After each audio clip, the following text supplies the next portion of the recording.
Welcome back, everybody. Lake Texas, third phase move. We are broadcasting live from the Big Island of Hawaii. I have a new Twitter coming in from our former president, Barack Obama. This was shared to me just a few moments ago on our flash chat, coming in from Kayoko. This is a photograph of what looks to be Barack Obama surrounded by possible firemen. They look like firemen, but what's amazing in the photograph, if you zoom in, you look in the background over there, up on the chalkboard, it reads, clear as day, UFO. Well, now, what is the purpose of the UFO written on the blackboard in the background over there? What was the discussion taking place? What was so prevalent about the UFO up on the blackboard? Was there some kind of topic going on in the fire station there? It looks like a fire station. If it isn't, please, anybody out there, anybody knows the origin of this photograph, it says that this is coming in from the Obama Foundation.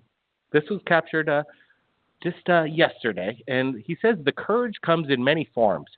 Who in our local community or neighborhood leads by example, coming in from Obama's tweet, and this is quite interesting. People are giving him wanting to do a cheers. There's a toast going on with the former president. But what is the meaning behind the UFO on the chalkboard back there? We're trying to make out the other words up on top of the UFO sketched up on the chalkboard, but we're having a hard time making it out. If anybody could help me, what it states up there, it's something. This is quite incredible. We right before we went live on Third Phase Moon Radio, we get this photograph coming in from the Obama as he's going around making friends, and we have a close-up image coming into you right now. It's from a Kayoko, number one, and he's on our flash chat, and he joins us every Friday and Monday night when we do these radio shows, and he's just shared to me and now the world this incredible photograph coming in. So this is quite incredible. If anybody has a UFO sighting they want to share with us tonight, the number is 347-934-0378. All you have to do is press number one on your device, your keypad, your touchpad, and press number one on there, and you'll get taken straight to the top of the phone calls list if you got something important you want to share tonight. So, again, I want to get your comments in regards to this photograph coming off Barack Obama's Twitter. We're going to supply the original link. You can take a look at it for yourself. There's no trickery going on. This is nothing like you see on Facebook where you see false chalkboard or written facts. This is really up there under what it's all about. I want to get your opinions, people. All right, now let's get into the phone calls. Let's bring them in. We're going to bring them in right now. Let's get to area code 979. You're live, Third Phase of Moon. How you doing? I'm doing all right. Blake, how are you? Hey, doing good. Can Doing you hear good. me? Your voice sounds. Yeah, I do. You sound very familiar. Are you the person that called in regards to the Bigfoot? Yes, sir, I am. I called you last week from Texas, and I'm calling you this week from Absolutely. Texas. Yeah, I think over the information you gave out last week, the people on our YouTube channel, I think it's almost up to 90,000 views in less than a week. People really gravitated towards your story. I never did get your name. Can we call you a name? Yeah, it's Thomas, and if you add an extra S to it, it's Tom Ass. I answered either one. All right, hey Tom, I appreciate. Throw a little humor. Well, I appreciate your calling back. So what did you think after you told the world your story in regards to your experiences with Bigfoot? And I know that you, we said that it was kind of your deathbed confession. Is that okay on how we said it? Because you were giving us news at the end of the show that you were suffering from a disease. What was that? Multiple sclerosis. In the final phases of multiple sclerosis in this body. Yeah, I'm fine with that. I just, I wanted to call and see if there's any questions that anybody had that they'd really like me to answer in regards to maybe a specificity of some type. And I also want to thank you again for allowing me to speak last week, because I wasn't expecting that to line up. I wasn't even looking for it. I tried to call into your show before, and without much success. And everything just lined up last week. And the Sasquatch people let me know that they kind of helped me with that, because they motivated me to call in, and it's strange. That's all I can tell you. It's strange for anyone to listen to what I have to say, but I'll talk about it if they want me to. Over. Well, you know what this is what I like is, your story was fantastic in a way that it almost sounded like, wow, this is some kind of comedy sketch. But in reality, when we got more down into the questions and the way you answered them, people started to realize, like, there's something to this guy, and that's what I liked about Tom. It's just I had so many questions for him, and he answered them as fast as accurately as he could, but he never was short of any kind of information or answer. So that's what was really cool. If anybody has any questions for Tom, they could ask me right now in the flash chat, and I'll be sure to relay that to Tom here. Let's see. What did we miss in the last week's episode when we did that? Is there something anybody wants to ask here? I want to say, if I can, that on your YouTube channel, on the discussion section of your YouTube channel, I put an interview that I did back in 2010 for a documentary. The link's there, and you can see what I look like and everything else. If you'd like to, it's there on your page. All right. You know what? We'll share that directly. You put that into our YouTube on the in the comment section below the video. I put it. When you go to your page on YouTube, there's a tab called Discussion, and you can click on it, and you'll see that I put it there. The link for it. You can watch it. It's right there. All right. You know what? Stick around. We'll get the questions building up. We've got a few of them already coming in. So why don't you just stick around? We're going to get to some UFO sightings, and then see how the callers are calling in. But I got a feeling there's going to be some questions for you. So stick around, and we'll get back to you. Let's bring in some more callers, and maybe they might have a question for Tom. But let's see. You got a UFO sighting you want to share tonight? You're live on Third Phase Moon Radio, 347. Area code 347. You're live. 347 is not with us, but we do have area code 952. 952. You there? Hey, Blake. How are you? Oh, I'm doing good. How are you doing? Yep. Coming in loud and clear. You got good. something you want to share with Third Phase Moon tonight? Well, I'd like to, my sister had a weird break-in on her phone about 3 weeks ago, I guess it's been now.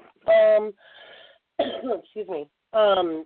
She was on a phone call with another person, and I know it sounds really crazy, but some type of alien interference came in on her line and scared both of them completely for about 2 or 3 minutes, and they thought each other were playing a joke on each other, and it sounded like what an alien would sound like, just kind of like an ee-ah-ah type thing. And when we were on Facebook the other night on a paranormal group, 2 other people have had the same exact experience. And these people are very frightened, and just wondering if anybody else out there has had the same type of experience.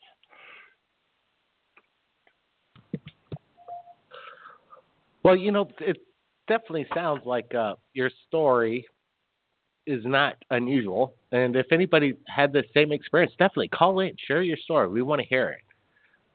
Wow, this is you just never know what kind of stories you're going to hear on Third Phase Moon. That's why we open up the lines, people. And if you got something to share, it's 347-934-0378. That's a number you need to call in on.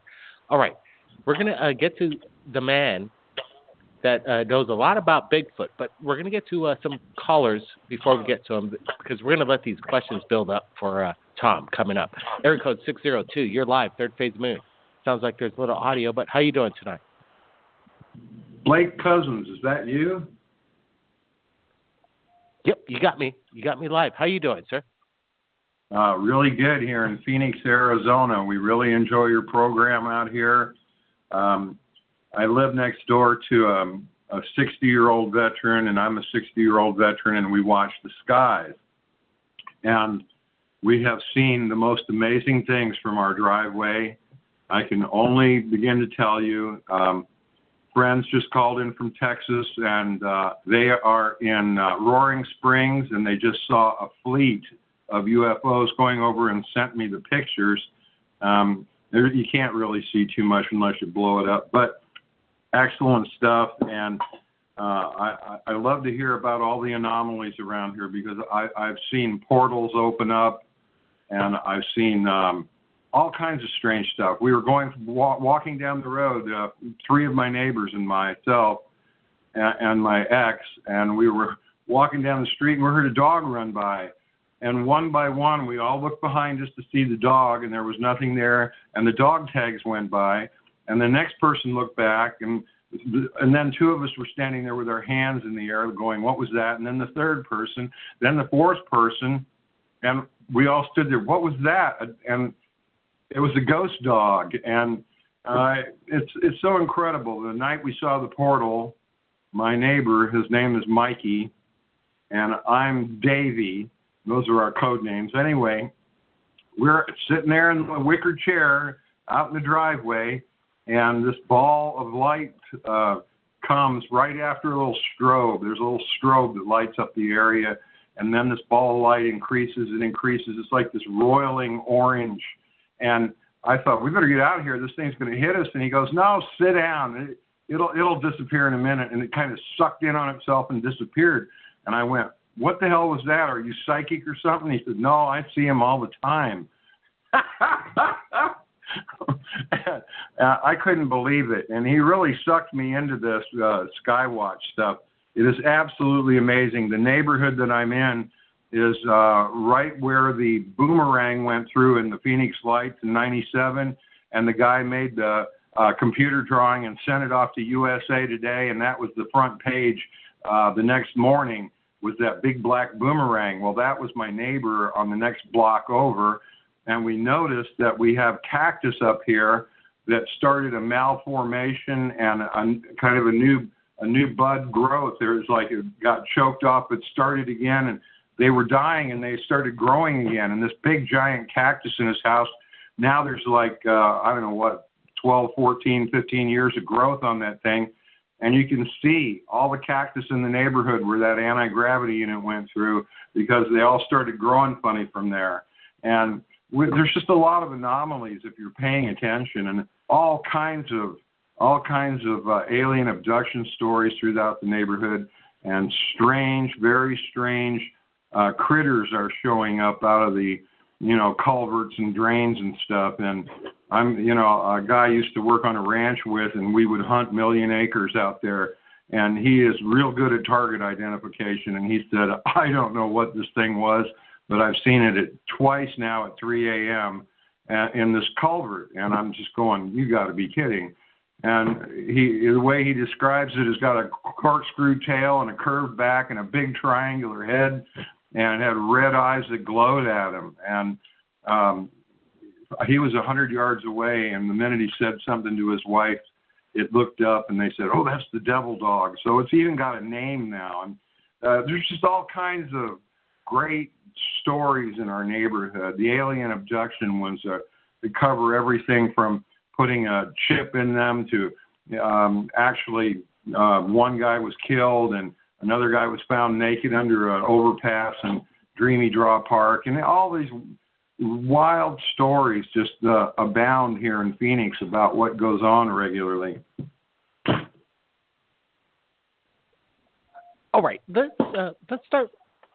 So you're saying that the cactus in the Phoenix region, the cactus started to display strange growth anomalies after the massive UFO event. Do you think it could have been like, some people might say that this was some radioactive event? Yeah, radioactive or anti-magnetic or high electric discharge or spinning mercury or whatever those guys use, you know. I can tell you I had an early experience. I was just the little brother of a genius who was with a group of high school geniuses that started a group that got a NASA contract and went places, and they hired him as the answer man to go around to all these high school science fairs, you know, and watch the sodium volcanoes and stuff. And he would talk to these kids, and he'd get to talking too much. And the men in black showed up twice and said, "Shut up." And the third time, he was murdered. And he was a prominent member of the community's son. He was I think he was the highest ranking military officer in our town there. The town ran on the government facility there, and it was like he was top command. Well, that was his son. And I've seen this going. I didn't even know it was going on. I didn't know what they had in the laboratory. And here I grow up, and now I'm watching all these great channels that have the schematics on the motors that are in the, in the Schauberger motor and all these wonderful things. And I'm just going, oh, that's what I was looking at when I was a kid. I had no idea, I was like, get the hell out of here and don't say anything or we're going to kill you, because they're going to kill us anyway. Well, now it's 40 years old. Now it's all declassified, and now it's full disclosure across the board. I mean, I can't believe. I know people that are working on gravity, all kinds of amazing stuff, and nobody's hassling them. It's like it's all on the internet anyway. I mean, there's do-it-yourself anti-gravity projects, and good Lord, I never thought I would see the day. And to really spice things up, to show you how mainstream it's becoming, there's a physical therapist in Scottsdale who's using an anti-grav unit for paraplegics and quadriplegics. And there's an Indian princess that goes to my meditation center, and she's a wonderful girl. She's in a wheelchair, and she says, I can walk in that thing. I said, I got to go see this, because they were killing us for this 40 years ago, and now it's like mainstream, and the doctors are using it. I'm very excited. I'm glad to see all these experimenters and things on the YouTube. I'd say keep going for it, kids. Go out and get yourself 15, 20 pounds of mercury and a bunch of copper and zinc and all these wonderful things, and make yourself an anti-gravity flyer and be the first on your block today. I mean, everybody should be doing this, and the government is releasing all this information to us slowly but surely. I don't know if we're going to get our George Jetson car, but I was promised a George Jetson car as a baby boomer.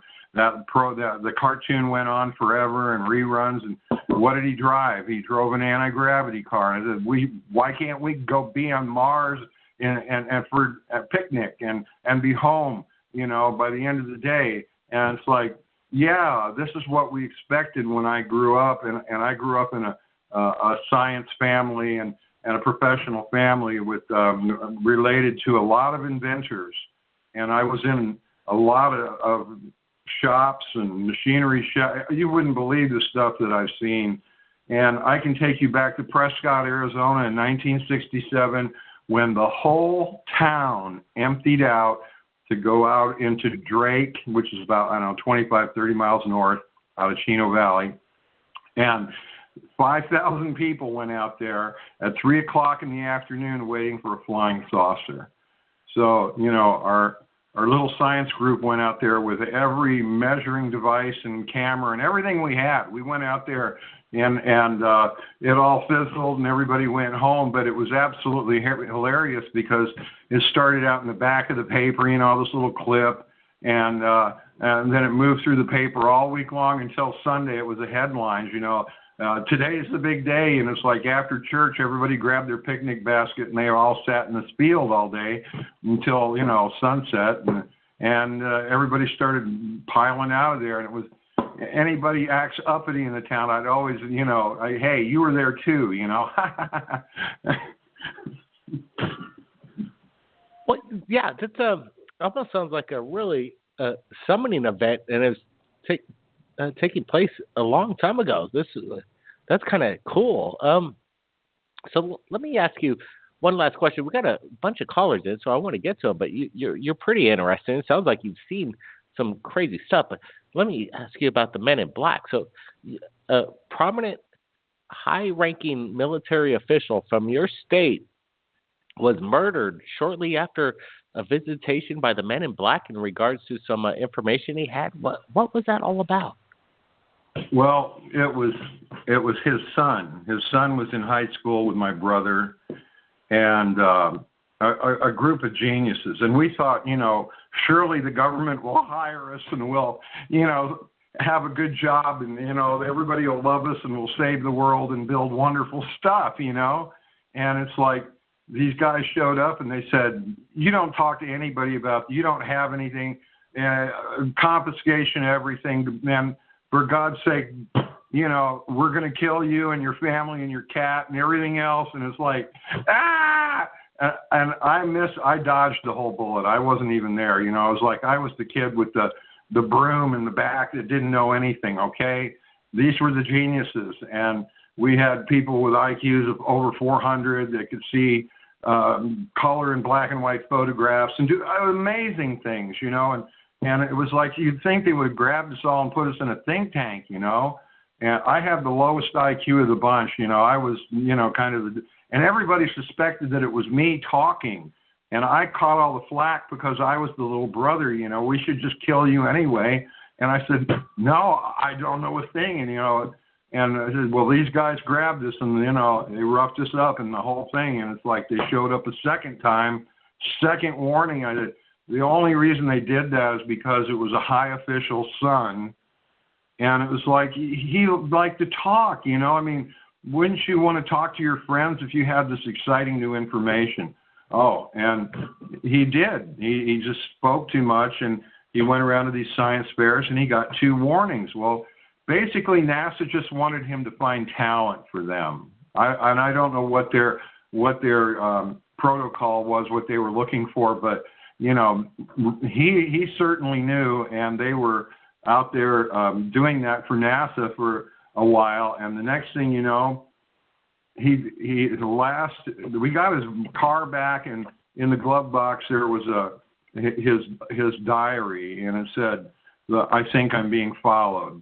And after a half dozen Mexican autopsies, nobody could really figure out a thing. And his dad was a chief surgeon there in the hospital, so I'm sure that, he knew the truth and, just smiled sweetly and continued to be a Fed and goes to his grave with no progenitor. And it's so sad, that we were dying for this when we were kids. When we were teenagers, we were dying for this.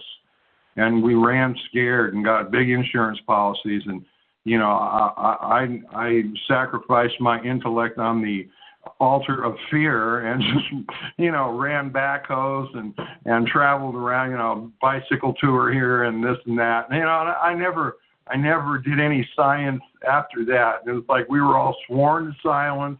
Nobody says a thing. 40 years I've kept my mouth shut, and it's like here we are in the full age of disclosure. And I can't believe all this on the internet. It's unstoppable. Everybody knows, and it's like, thank you so much for being on the forefront, the cutting edge of all this stuff, letting us all know when it happens, when the gravity waves are hitting and the clouds all look like pancakes, and all these wonderful pictures that, great descriptions and ideas of what things might be, and it's very leading, and I just love to go through these videos and tell all my friends, and I hope you guys, make $1 million doing this, okay?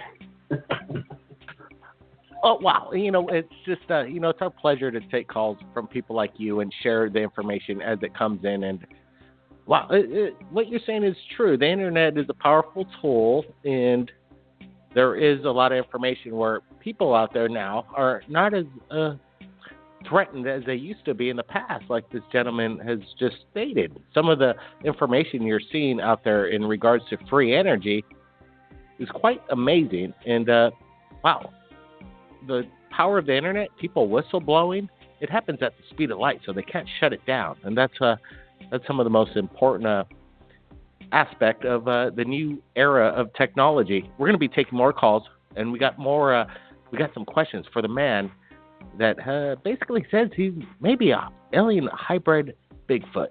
Stand by, everybody. Blake Cousins, this is Third Phase of Moon.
Tuned into Third Phase of Moon, and this is Blake Cousins, and we are live. Let's go to it. Let's get to the callers. We're going to bring you in, so get ready. Area code 727. You're live, Third Phase of Moon. How you doing? Hey, Blake. How you doing, buddy? Got a quick question. Doing good, but I can't hear you. I can't hear you. Can you speak up? About that, man. Yeah, sorry about that, man. Got a quick question for you. How do you feel about the whole thing going on with Project Bluebeam and the meteors going around falling and the earthquakes and supposed Antichrist coming to light with Vladimir Putin and the wars going on? Sorry, man. You're coming in real soft. I heard something about Project Bluebeam and something else, but sorry about that. Got to call in with speak up, I guess. I couldn't understand what you're saying. Sorry. Let's go to area code 609. You're live, Third Phase of Moon. Hey, how's it going, Blake? Doing good, doing good. You're coming in loud and clear. How you doing? I'm doing good, man. I just want to talk about a story that an experience I had last night. I was basically just sitting in my room, and I saw this go. This red orb just like floating in the horizon, and it was just kind of going back and forth, and then it just stopped when I looked at it. And then for some reason, like I had a feeling to start asking it questions. And when I would ask it questions, either yes or no, it would move left for no, and it would move right for yes. And I was asking like a bunch of questions, like, was it here peacefully?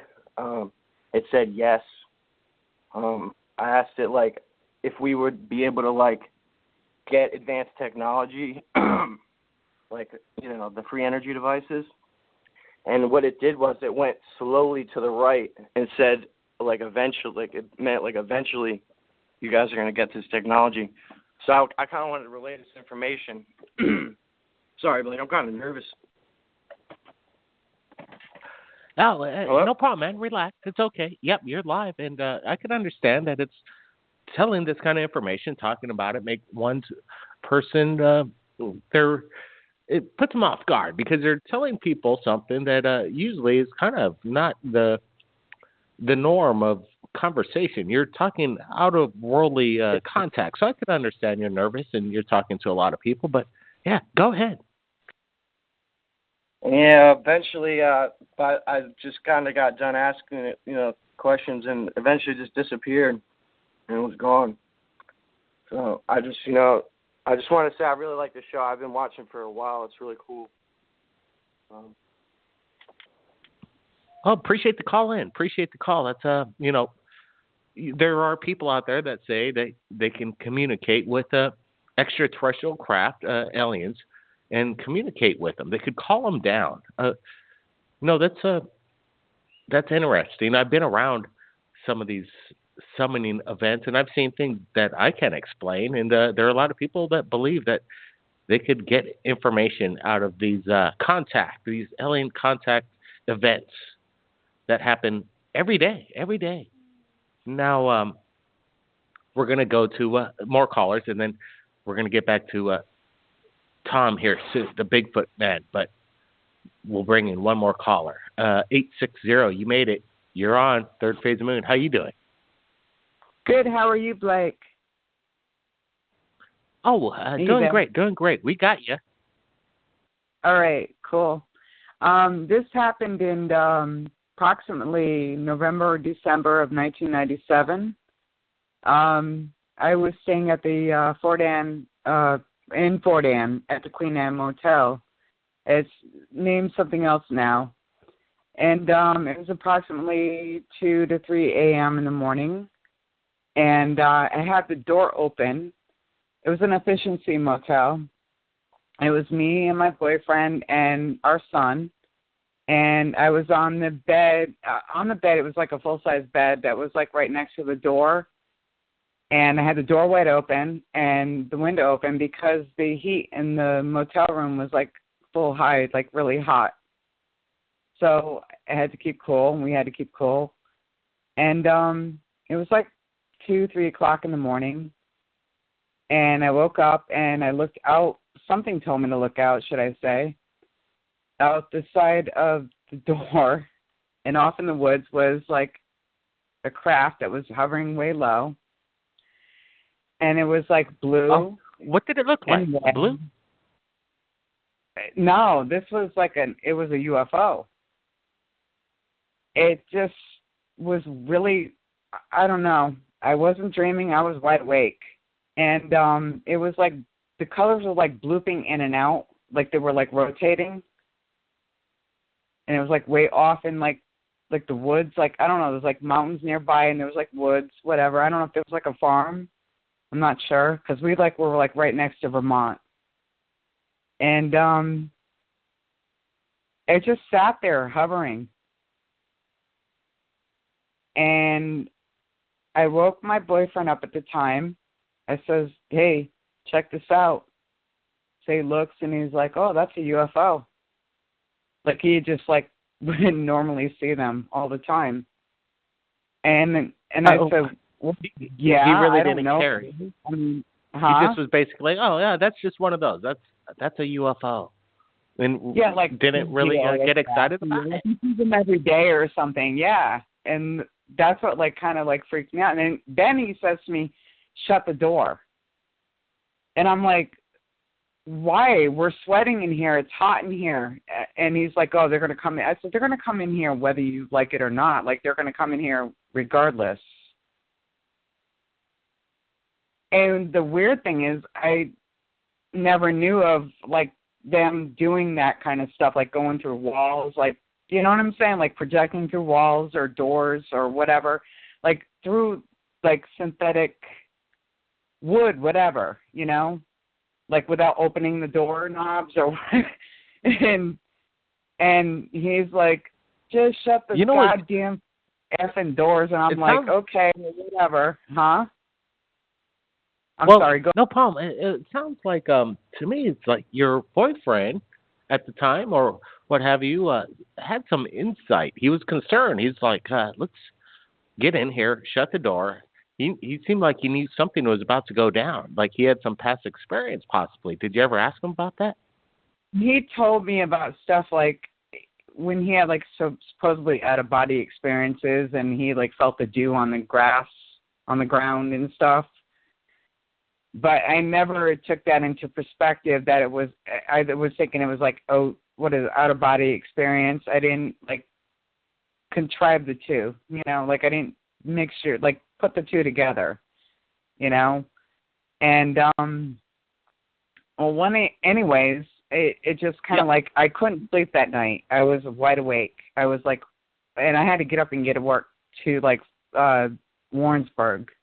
I lived in Fort Anne. Like Warrensburg is like probably about 20 minutes away by car, and I don't know. It just kind of freaked me out. Like when he said like shut the door, and then I was like, well, what difference does it make? They're going to come through the walls, whatever. And I had never ever. I didn't know anything about stuff like that. I really didn't. So I just took it as like that time, like, well, whatever. Like I didn't put two and two together, but I always knew this knowledge and always knew this. We talked before, like I have you on Skype. I do. And you always say, could you catch any pictures? Like you can send them to me, whatever, blah, blah, blah. But it's been years and stuff, but I always wanted to tell you this story. It always stuck in the back of my mind. It's like always something that's always going to be there for the rest of my life. When I saw them, they saw the lights, and I'm thinking maybe there's a farm way away. Like, are they doing like cattle mutilations or something, or what? This is really late at night. This is like 2, 3 o'clock in the morning, like somewhere around that time. It was winter time, and you know what? Somebody had posted that on the UFO. I can't think of the name of it, but if you Google Fort Anne, New York, UFO whatever sighting, 1997, it will show that those people had posted that too. That it was the same sighting I saw. Wow. So Very you had a multiple eyewitnesses on the same night experiencing the same thing. Huh?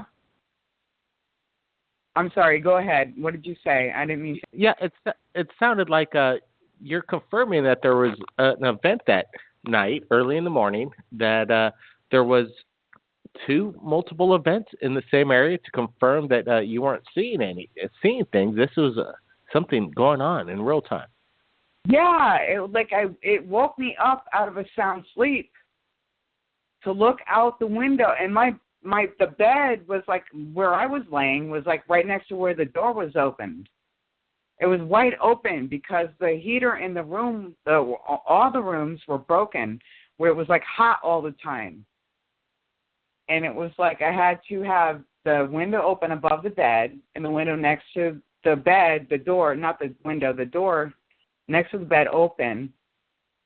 And, I'm thinking, is a skunk going to walk in here and spray us, or a raccoon or something?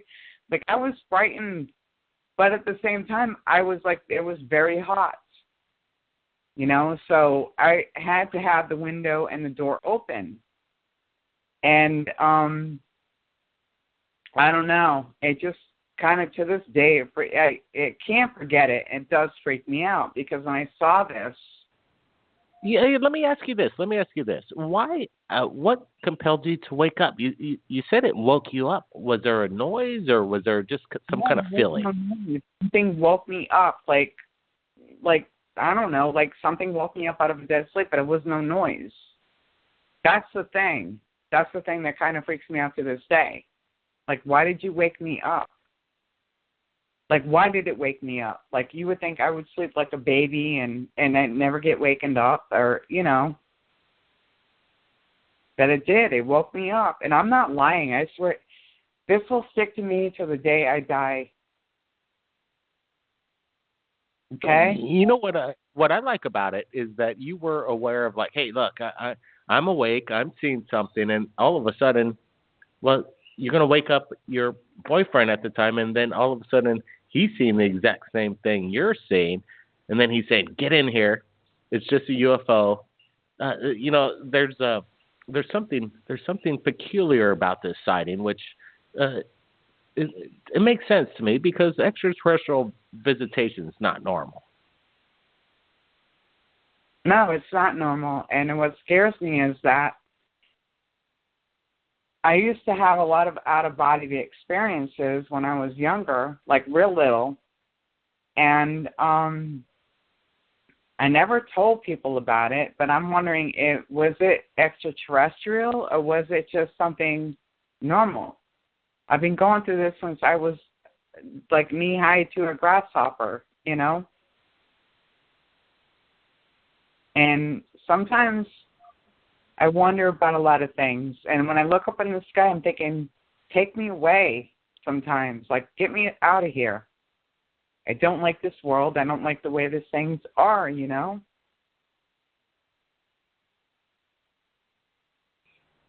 Weird. Well, you know, yeah, it is. It's strange.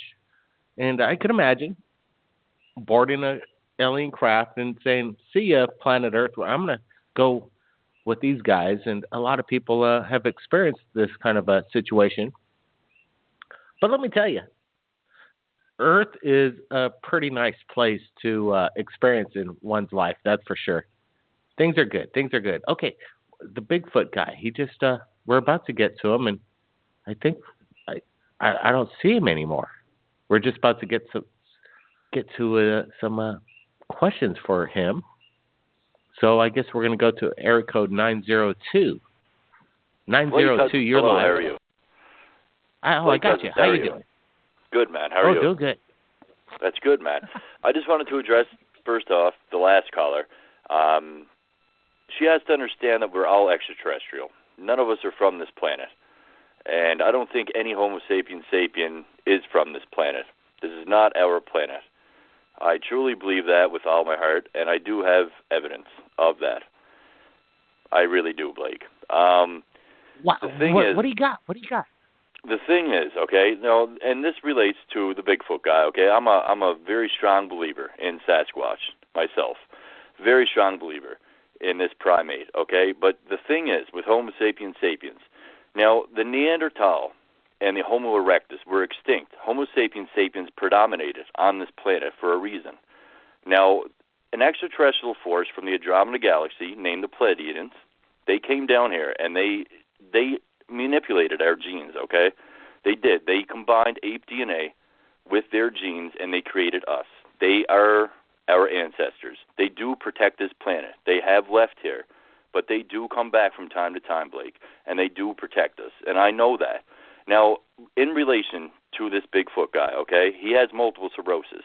Now, I grown up with a woman. Now, this is my best friend's mother who has MS herself, okay? Now, this woman was dying in a wheelchair, literally dying in a wheelchair when I was 14 years old. I am 31 years old today. She was dying. We would carry her up the stairs in this wheelchair. She had a colostomy bag on her. She was dying. Death was knocking on her door. Okay? Now, she started to meditate, and she found beings that she paints on pictures from the Andromeda Galaxy, from the Sirius star system. In my opinion, she calls them light beings. I don't know how these people work with these light beings. I'm not entirely sure to this day, but I can tell you for a fact, Blake, she has shown me these beings by her bedside, pictures of them on her phone. The minute that she showed me the pictures of these beings on her phone was wiped out the next day entirely. All data, everything eliminated, gone. She showed me things. I'm not a religious man, but she showed me things. She would put her two fingers up to the sun, to the sunlight, and she showed me beings that looked like your typical image of Jesus walking in between her fingers coming down from the sun. These beings that everybody confused in the Christianity religion as being angels are Pleiadians. They are from the Andromeda Galaxy, and in my opinion. But to her, they are called light beings. I'm not sure where they're from, but to me, they are light beings. To her, they're light beings. To me, they're from a genre. To her, it's a different experience. She has painted these beings. I have paintings in my room, and I know that someday human history is going to be rewritten. And these paintings that I have in my room right now that I look at every night, they wear tiaras on their heads, these beings. I know that someday these are going to be the Holy Grail, and they're rewritten human history. And I can tell you that, Blake, from the bottom of my heart. Wow. Because That's amazing. That's, the Palladians, the light beings.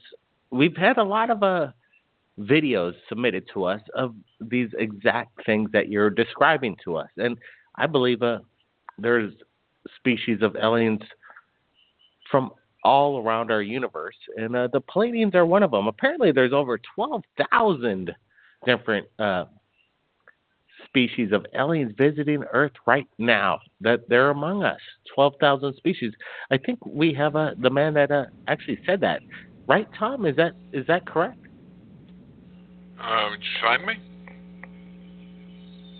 Did you find me? Yeah, I got you. Oh. Yeah, I did. So many callers, and I had a hard time finding your number, but we got you. Yeah, it's me. I'm back. I was trying to get your attention while that woman was on the call, because at some point in her life, when her body got older, for reasons of sanity and everything else, she went through the metamorphosis that all of us go through here, unless we find a way to get around it, and that's adult discontent.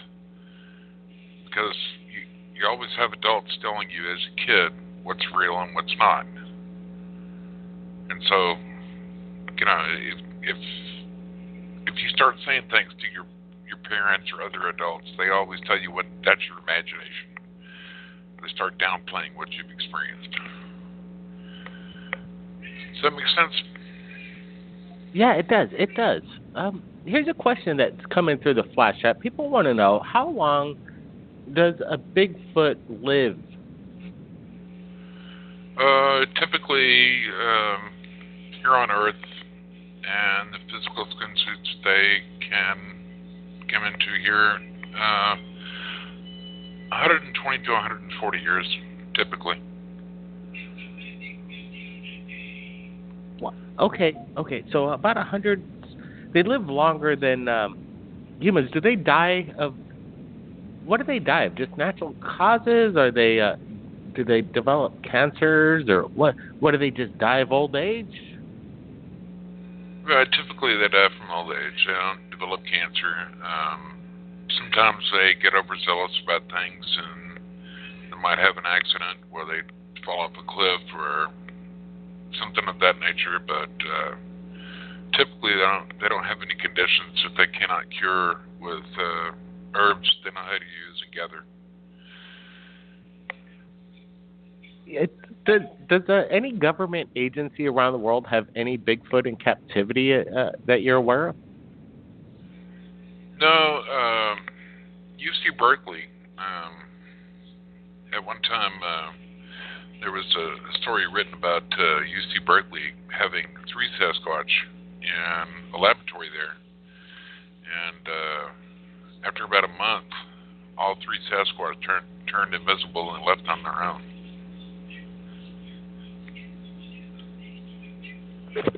Oh, well, that's news to me. So, Berkeley, California, they had actually Bigfoot. Were they living or were they deceased? They were living. And if you go and look at the Special Forces Manual, military, there's a page on what to do when encountering a Sasquatch. It says, and I quote from the Special Forces Manual, contain, do not confront. That's in the Special Forces Manual for all branches of the military and U.S. military. So if you come across a Bigfoot in a military aspect, in some kind of exercise, or just out on the field, your main priority is, if you come across a Bigfoot or any kind of basically alien species, is to contain it? Yeah, contain, do not confront. How would you go about containing something without confronting it? It almost sounds like you'd be doing two at the same time. Well, I'm not. I'm sure that would depend on the individual and what they're faced with, but maybe blocking their way out so they can't get out without seeming forceful or aggressive or anything like that. Which are ways to do that. But yeah, that's never happened to my knowledge. Some of the Bigfoot shows that I've listened to on Blog Talk Radio, there's a man that was part of the military, and then also later on in his career part of NASA. And it used to be when they landed the space shuttle in Florida, they would put a man along the runway where the shuttle was landing about every 75 yards to make sure that no Sasquatch walked across the runway while the space shuttle was coming in. Oh, wow. So they were really concerned about NASA to mess up some kind of a NASA rocket. That's insane. So NASA is aware of the Sasquatch, and they were afraid of this being a complication during their launches? During the landings, yeah. That's why when they put Air Force personnel and NASA personnel out there along the runway to keep any Sasquatch from walking across the runway. Yeah, because you're talking about the space shuttle. When that thing was coming in, it was breaking the sound barrier. It would be so fast. There'd be two sonic booms. So they're afraid that there would be a Sasquatch walking on the runway. What would they? Were they armed kind of security surveying the pad, the landing pad, the stretch landing way? Oh no. Again, that's where the contain, do not confront comes in. So they just scare them away and make them get out of there, because they're not. If you shoo them off, they're not that easy to. They're not that hard to get rid of, actually. Also, I want to say here on Blog Talk Radio, if you look up Sasquatch Spirit, that was a show that I did for 3.5 years as the host of the show, and the archives are still there for anyone's perusal. Sasquatch Spirit. Would you say that the Bigfoot is on the endangered species, or do they have to worry about basically, existing on this planet? Are they running out of, people to Bigfoots to mate with? Are they having a hard time raising their families under the growing human population? How's that thing going? No, they're just fine as far as that goes. The difference between humans and Sasquatch is we always try to adapt the environment to our needs, and the Sasquatch people adapt to the environment. In other words, they don't try and force things. They follow a natural path, whereas humans don't.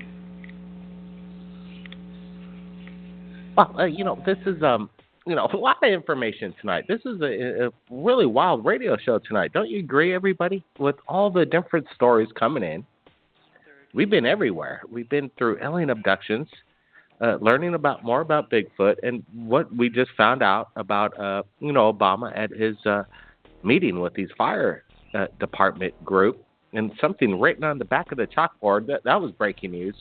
We're going to be doing it again this Monday night. Third Phase Moon Radio. We're going to be doing it live. So join me on Monday, and make sure you stay tuned to Third Phase of Moon over the weekend.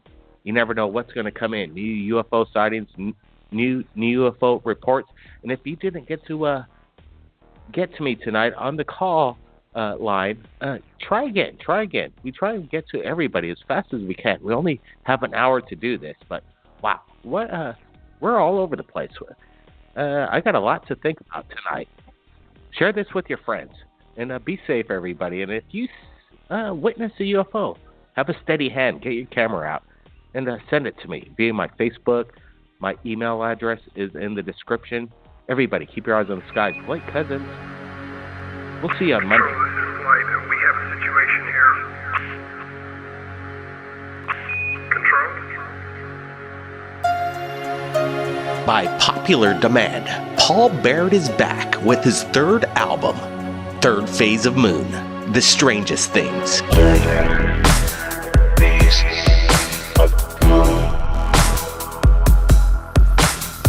12 brand new tracks heard by millions on your favorite channel, Third Phase of Moon.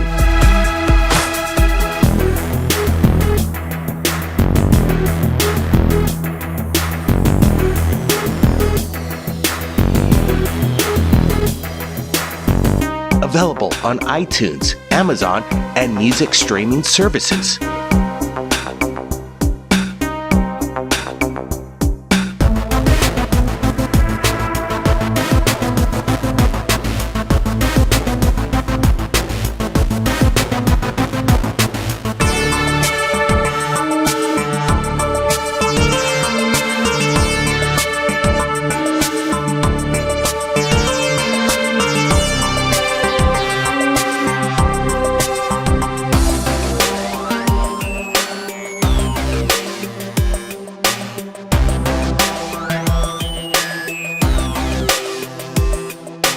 Paul Barrett's Third Phase of Moon, The Strangest Things.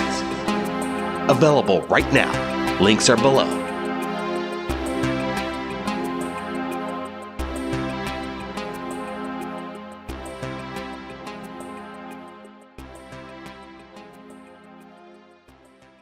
Control, this is Flight. We have a situation here. Control? Control? Control?